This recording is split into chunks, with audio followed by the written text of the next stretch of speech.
성도 여러분 반갑습니다. 오늘 어떻게 지내셨습니까?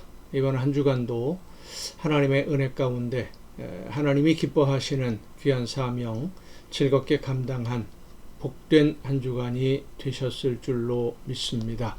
오늘 우리가 함께 이 가정 예배를 통해서 은혜를 나눌 본문 말씀 마가복음 13장 14절부터 23절까지에 있는 말씀입니다. 마가복음 13장 14절부터 23절까지 봉독합니다. 멸망에 가증한 것이 서지 못할 곳에 선 것을 보거든 읽는 자는 깨달을진저 그때에 유대에 있는 자들은 산으로 도망할지어다. 지붕 위에 있는 자는 내려가지도 말고 집에 있는 무엇을 가지러 들어가지도 말며 밭에 있는 자는 겉옷을 가지러 뒤로 돌이키지 말지어다. 그날에는 아이벤 자들과 젖먹이는 자들에게 화가 있으리로다. 이 일이 겨울에 일어나지 않도록 기도하라. 이는 그 날들이 환난의 날이 되겠습니다. 하나님께서 창조하신 시초부터 지금까지 이런 환난이 없었고 후에도 없으리라. 만일 주께서 그 날들을 감하지 아니하셨더라면 모든 육체가 구원을 얻지 못할 것이거늘 자기가 택하신 그 자들을 위하여 그 날들을 감하셨느니라. 그때에 어떤 사람이 너희에게 말하되 보라 그리스도가 여기 있다 보라 저기 있다 하여도 믿지 말라.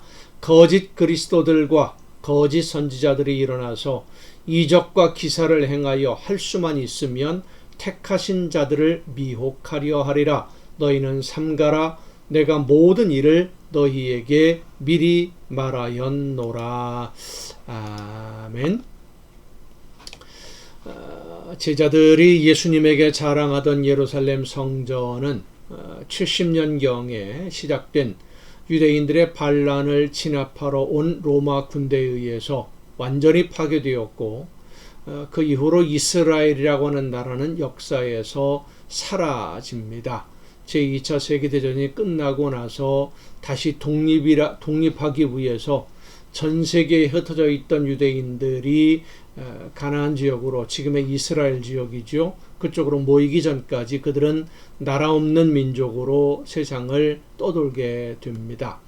그러나 우리가 이 말씀을 통해서 예수님의 말씀, 예루살렘 성전이 무너지는 이 말씀을 통해서 생각해야 될 것은 예수님의 말씀이 예루살렘이라고 하는 눈에 보이는 건물로서의 성전이 무너지는 것만을 말씀하시는 것이 아니라는 것입니다. 예루살렘 성전은 유대인들에게 있어서 하나님을 믿는 신앙의 중심이었습니다. 성전은 하나님이 임재하시는 장소였고 하나님이 일하시는 장소이며 또 이스라엘을 지키시는 하나님의 집이라고 그들은 믿었습니다. 그런데 그 성전이 무너진다라고 하는 것은 이제는 하나님이 이스라엘을 떠나신다라는 것과 같은 의미의 말씀입니다. 하나님이 이스라엘을 떠나신다면 이스라엘은 어떻게 될까요? 그것은 이스라엘의 멸망을 의미하는 것이고 하나님이 함께 하심을 기대할 수 없는 절망을 의미하는 말씀입니다. 이 예루살렘의 무너짐은 곧 교회의 무너짐을 의미하는 말씀이라고 할 수 있습니다. 예수님이 우리 모두를 대신하시는 대속의 제물 되심을 믿는 성도들의 모임인 교회가 무너진다면 그 이유는 무엇 때문일까요? 예수님이 예루살렘의 파괴를 말씀하신 이유를 설명하시는 말씀에서 그 답을 찾아볼 수 있습니다. 오늘 본문 말씀을 보면 그 이유를 간략하게 말씀해 주시는데 5절부터 13절까지 말씀이 예루살렘이 무너지게 될 때 일어날 환난과 핍박을 말씀하신 내용이라면 14절부터 23절까지 말씀이 그런 일이 일어나게 되는 이유를 설명하는 것으로 볼 수 있습니다. 예루살렘이 무너질 수밖에 없는 가장 큰 이유가 뭐냐면 멸망에 가증한 것이 서지 못할 곳에 서 있었기 때문입니다. 멸망에 가증한 것은 하나님이 아닌데 하나님의 자리에 무엇인가를 세우는 것을 말합니다. 하나님이 아닌데 하나님 자리에 서는 것, 그게 곧 우상이지요. 우상을 성전에 세웠다는 말씀입니다. 하나님께 기도하는 집이 되어야 할 성전을 강도와 도둑의 소굴로 만든 유대인들이나 교회에 잊지 말아야 할 것이 교회의 중심이 되는, 신앙의 중심이 되는 것이 바로 멸망에 가증한 것이 성전에 세워지는 것입니다. 하나님의 자리에 재물이 들어서 있고 권력이 그 자리에 서 있게 되면 권력이나 재물이 멸망에 가증한 것이 되는 것이지요. 예루살렘 성전이 강도와 도둑의 소굴이 되었을 때 그곳에는 하나님 대신에 돈과 권력이라는 우상이 예루살렘 성전의 중심이 되었습니다. 오늘 한국교회는 어떻습니까? 예루살렘 성전의 우상에 서 있다는 것은 성전을 이용해서 돈과 권력을 추구하는 사람들이 성전의 주인 노릇을 하고 있었다라고 하는 의미인데, 오늘 한국교회의 중심에는 하나님의 말씀을 따르려는 일꾼들이 과연 중심에 있을까요? 돈과 권력과 명예를 얻으려는 사람들이 주인 노릇을 하고 있을까요? 교회가 돈과 우상에 사로잡힌 지 오래되었습니다.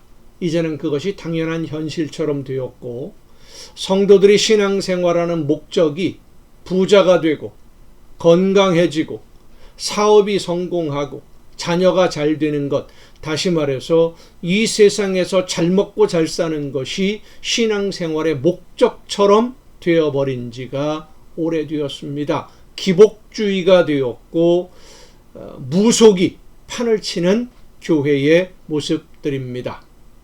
예수님의 정신을 배우고 성령의 인도하심을 따라 하나님의 뜻대로 순종하려는 성도보다 이 세상에서 부귀 영화를 누리려는 것이 신앙생활의 목적이 되어버린다면 그것이 바로 교회에 하나님이 사라지고 예수님이 사라지고 우상이 서 있는 것이라고 할 수 있는 것입니다.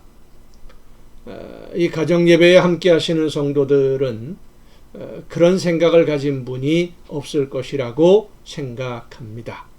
돈을 벌기 위해서, 잘 먹고 잘 살기 위해서 예수님을 믿고 하나님을 믿는 것이 아니라 하나님이 원하시는 뜻을 이루고 하나님이 기뻐하시는 하나님의 나라를 이루기 위해서 오늘을 사는 성도들이 이 가정예배에 함께하고 계시는 줄로 믿습니다. 우리가 비록 적은 숫자일지라도 오늘 성령의 역사하심으로 나에게 말씀해 주시는 하나님의 말씀을 듣고 순종하면서 예수님의 정신으로 하나님의 나라를 위해 맡겨주신 사명 감당할 때에 우리 모두는 하나님이 기뻐하시는 아름다운 교회의 모습으로 서 있게 될 줄로 믿습니다. 여러분 모두 우상을 하나님이라고 착각하는 일이 없도록 하나님의 말씀에 귀를 기울여 듣고 성령의 인도하심을 따라 순종함으로 하나님이 원하시는 열매를 맺어가는 복된 신앙생활이 될 수 있기를 간절히 바랍니다. 기도하시겠습니다. 오늘도 크신 사랑으로 저희들을 인도해 주시는 아버지 하나님, 하나님이 아닌 것을 하나님이라고 생각하는 어리석은 자들이 되지 않게 하옵시고, 신앙생활의 목적이 이 세상에서의 부귀 영화를 누리는 것이 아니라 나를 죽음에서 건져주시는 하나님의 그 크신 은혜와 대신해서 대속의 제물이 되어주신 예수님의 사랑에 감사하면서 하나님이 기뻐하시는 뜻을 이루어가는 일꾼으로 오늘을 살아내는 것이 우리의 신앙생활의 목표가 되게 하여 주시옵소서. 이 모든 말씀을 예수님의 이름으로 기도하옵나이다. 아멘. 오늘도 여러분 수고 많으셨습니다. 내일 또 정한 이 시간, 가정예배 시간에 여러분 모두 함께 다 같이 함께 만날 수 있기를 바랍니다. 내일 뵙겠습니다.